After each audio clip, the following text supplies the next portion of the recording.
give the floor to the representative of the group of interested parties in discriminated parties for Afro-descendants. Thank you. Distinguished delegates, I am honored to represent the Stakeholder Group on Communities Discriminating Work and Decent. Discrimination based on work and decent involves exclusion and segregation based on inherited status, such as caste, occupation, and social origin. It is associated with the notion of purity, pollution, and practices of untouchability.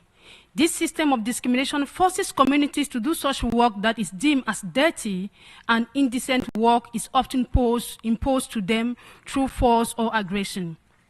They are cleaners, washers, leather workers, undertakers, animal carcass removers, sanitation workers, manure scavengers, and waste pickers. They live in extreme poverty.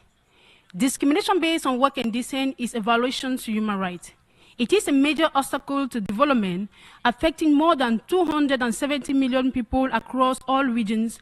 We talk about the Dalit and Burakomin in Asia, the Aratin in Africa, the Kolambola in Latin America, and Roma in Europe.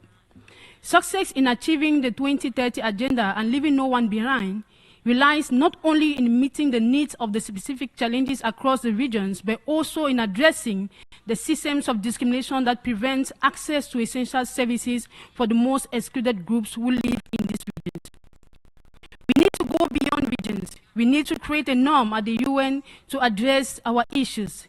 This includes a resolution that sets global standards and commitments to the protection of the rights of communities discriminating work and decent.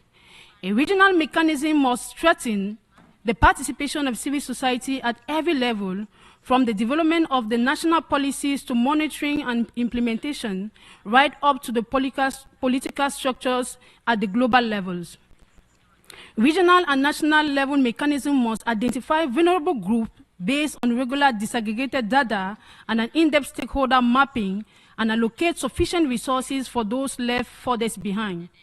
Let us commit to amplifying the voices of the oppressed, acknowledging their contribution, and working collaboratively towards a more equitable and inclusive world. Thank you.